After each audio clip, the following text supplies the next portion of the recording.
से आगे मटीरियलाइज करना है, इसको अमली शक्ल देनी है। कई फैक्ट्रियाँ जिनका अबू बकर साहब ने जिक्र किया, हमने कहा ये सोलर सिस्टम जो है, एनर्जी का सेक्टर जो है, इसमें बड़ी ज़रूरत है कि वो सोलर पैनल्स की वो एक हमें इस फैक्ट्री उन्होंने दिखाई। हम चाहते थे कि उसकी कोई ब्रांच या शाख यहाँ कायम करें या उनका कोई यूनिट कायम हो। इसी तरह बाकी बेशुमार सेक्टर हैं, एग्रीकल्चर है हमारा, और आईटी का सेक्टर है। पानी जो है, जिस तरह वकर भाई ने कहा कि समंदर के पानी को काबिल इस्तेमाल बनाने के लिए हमने उनसे गुजारिश की। फिर यह है कि ये हेल्थ का सेक्टर जो है, उनकी ये ट्रेडिशनल मेडिसिन है जो वो सदियों से मशहूर है, उसमें भी हम चाहते हैं कि हम उनसे सीखें, म्यूचुअल कोऑपरेशन हो। मुख्तलिफ यूनिवर्सिटी में, एक यूनिवर्सिटी में हम गए, वहाँ भी हमारी ख्वाहिश थी और उन्होंने इससे इतफाक़ किया कि वहाँ पाकिस्तानी स्टूडेंट्स की तादाद इसको बढ़ाया जाएगा। हमने ये बात उनके सामने मुख्तलिफ जगहों पर रखी और उनसे गुजारिश की। इकबाल का वो शेर भी हमने सुनाया उनको कि गिरां ख्वाब चीनी संभलने लगे, हमाला से चश्मे उबलने लगे। तो इसका तर्जमा भी उनको करके बताया कि वो चीनी कौम जिसकी ये है कि लंबी तान के सोने की एक तारीख थी, अब यह है कि उठने लगे हैं, बेदार होने लगे हैं, और उनकी बेदारी के साथ हमाला से उम्मीद के नए चश्मे उभरने लगे हैं। तो वो हमने ये उनसे कहा, उस यूनिवर्सिटी के प्रेसिडेंट से हमने कहा कि ये जो शेर है इकबाल का, चीनी ज़ुबान में इसका तर्जमा करवा के यूनिवर्सिटी की किसी नुमाया जगह पे लगाया जाए। तो उन्होंने इस पर इतफाक़ किया। इससे हमने ये भी उनसे गुजारिश की, उनके मुख्तलिफ जो इंटेलेक्चुअल्स थे उनके साथ जो मीटिंग्स हुई, इसमें सैयद मुशाहिद हुसैन साहब की क़यादत में हम उनसे बात जो हम इंटरेक्शन हुआ, हमने उनसे कहा कि कई हमारे दरमियान अक़दार मुश्तरक हैं। आप गरीबों का इनकलाब लेके आए थे। चीनी इनकलाब जो था बुनियादी तौर पर मजलूमों के लिए, गरीबों के लिए, पिसे हुए लोगों के लिए। और इस्लाम जो है वो तो ये है कि वो तो उसका तो स्टैंड ही ये है। इनकलाब जो है, जिसको हम दुनिया का सबसे बड़ा इनकलाब कहते हैं, हज़ूर सल्लल्लाहु अलैहि वसल्लम का इनकलाब जो था, आपको ये पता है कि साल साल तक उसका साथ देने वाले गरीब लोग थे, पिसे हुए लोग, मजलूम लोग। बड़े लोग जो थे उन्होंने तो आखिर वक्त तक मुखालफत की। हमने कहा कि हम जो है, हम भी किस पे बिलीव करते हैं? इक्वालिटी और जस्टिस पे, इंसाफ और मुसावात। और आपका भी यही नारा है, ये हमारी अक़दार मुश्तरक है। जो वेस्टर्न कॉन्सेप्ट है डेमोक्रेसी का, ह्यूमन राइट्स का, वो तो एक्सपोज हो गए हैं बुरी तरह।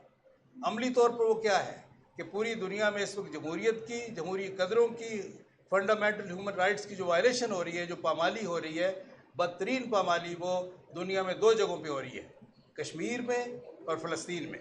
और दोनों जगहों पे ये नाम नहाद जो चैम्पियन है ह्यूमन राइट्स के, ये दोनों जगहों पे अग्रेसर्स के साथ है, ज़ालिमों के साथ है, मजलूमों के साथ नहीं है।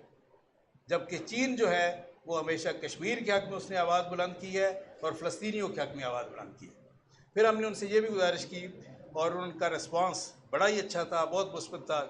हमने इस ख्वाहिश का इज़हार किया कि हम चाहते हैं कि मुस्लिम वर्ल्ड, जिसके साथ चीन का एक नेचुरल सा अलायंस बनता है, एक हलीफ है फितरी तौर पे, हम चाहते हैं कि Muslim world as well as the developing world should be supported and led by China. तो इससे उन्होंने उससे इत्फाक किया और ये इस बात में उन्हें वज़न महसूस हुआ। और अब इससे ये भी है कि अगर ये है कि चीन क़यादत करता है कि मुस्लिम वर्ल्ड और डेवलपिंग वर्ल्ड की ऑन डिफरेंट ग्लोबल इशूज़, तो चीन का अपना जो ग्लोबल रोल है वो भी ज़्यादा मौसर होगा। तो हमें इससे बहुत कुछ सीखने का मौका मिला। कदम कदम पे हमें एहसास हुआ कि ग्रास रूट लेवल पे पाकिस्तान के साथ मोहब्बत है, पाकिस्तान के साथ एक ताल्लुक़ है, रिश्ता है, और इस रिश्ते को इंशाअल्लाह हमने मजबूत से मजबूत तर करना है। ये जो पार्लिमानी वफद गया है, ये कोविड-19 के बाद पहला वफद था, तो इसने इंशाअल्लाह जो रोल प्ले किया है मुशाहिद हुसैन साहब की क़यादत में, इंशाअल्लाह इसके बड़े देर पा नताइज मुरतब होंगे इंशाअल्लाह। बहुत शुक्रिया जी। अब एनी क्वेश्चन जी?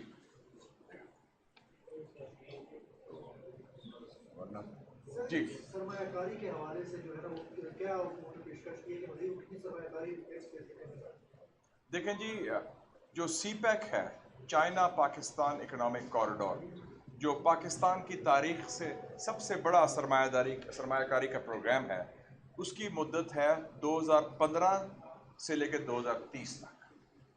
अभी तक सीपैक के तहत पाकिस्तान में 26 अरब डॉलर लग चुके हैं और मेरे ख्याल में इतने ही से दुगना ये पहले 10 साल में लगे हैं, इससे भी दुगना या तिगना फिगर अगले 10 सालों के लिए इंशाल्लाह होगा। हम प्रोजेक्ट्स तैयार करें, हमने खुद शॉर्टलिस्ट किए हैं प्रोजेक्ट्स, क्योंकि ये सब सियासी जमातों के ताल्लुक है, अपने अवाम की, अपने सूबों की नुमाइंदगी भी करते हैं, तो उस हवाले से मेरे ख्याल में कोई लिमिट्स नहीं है इस सरमायाकारी की और इस ताउन की और कुर्बत की।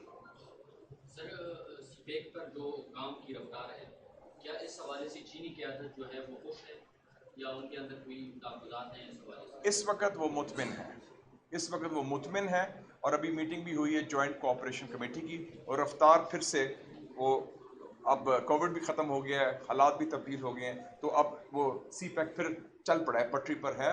और ख़ास तौर पे जो वो प्रोजेक्ट है रेलवे का भी, उसकी भी अब बात फिर से हो गई है, और ज़राअत की भी और इश्यूज़ की भी हो रही है, और ख़ास तौर पे स्पेशल इकनॉमिक जोन्स। तो इंशाल्लाह आप देखेंगे कि तेज़ रफ्तारी से आगे चलेगा। आप सेनेट की डिफेंस कमेटी के भी चेयरमैन हैं और ये देखते हैं कि इंडिया ने बहुत बड़ी डील की है फ्रांस के साथ, राफेल और मजीद खरीदे हैं, और जो स्कॉर्पियन सबमरीन की भी बात हो रही है। तो पाकिस्तान और चाइना का जो डिफेंस ताउन है उसके हवाले से इस दौरे में कोई बात हुई, उनकी मजीद क्या चीज़ सामने आ सकती है इस हवाले से? उसमें ये बात, एक फ़र्क है हमारा और जो चीन का दिफाई ताउन है और जो हिंदुस्तान का बाकी ममालिक के साथ है। हमारा बुनियादी तौर पर दिफाई है, प्रोटेक्टिव है, हमारी कौमी सलामती के लिए है। हिंदुस्तान के हवाले से हम समझते हैं उनके जारयाना अज़ाइम है, और हमें बड़ी खुशी है कि पाकिस्तान की मिलिट्री क़यादत का भी पिछला दौरा हुआ, बड़ा कामयाब रहा। आर्मी चीफ भी गए, जनरल आसिम मुनीर साहब, उनका बड़ा कामयाब रहा। उससे पहले भी सिक्योरिटी इदारे भी गए, फिर chairman joint chiefs of staff भी गए, और फिर नेवल चीफ भी गए। तो पाकिस्तान की चीन के साथ बड़ी पुख्तगी के साथ डिफेंस कोऑपरेशन है, और एक मेरे ख्याल में पाक चीन दोस्ती का एक बुनियादी सतून भी है हमारा जो दिफाई कुर्बत और ताल्लुक है। लेकिन बुनियादी तौर पर ये मुस्बत है, अमन के लिए, सलामती के लिए है, इसके कोई जहाराने अज़ाइम नहीं है। और मेरे ख्याल में चीन और पाकिस्तान दोनों जानते हैं अपने सरहदों का दिफा करना, जो कर चुके हैं हमारे साथ।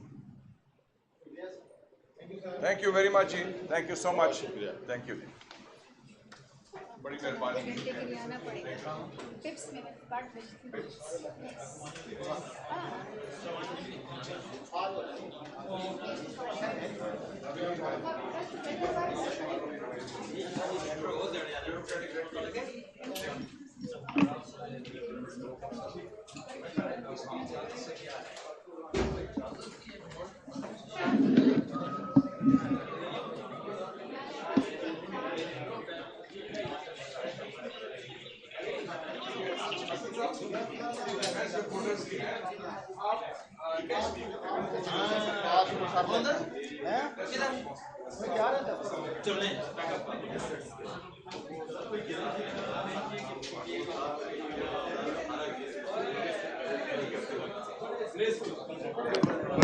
मैं आपका कैमरा हिलाने लगा था, पर फिर आपने कहा नहीं।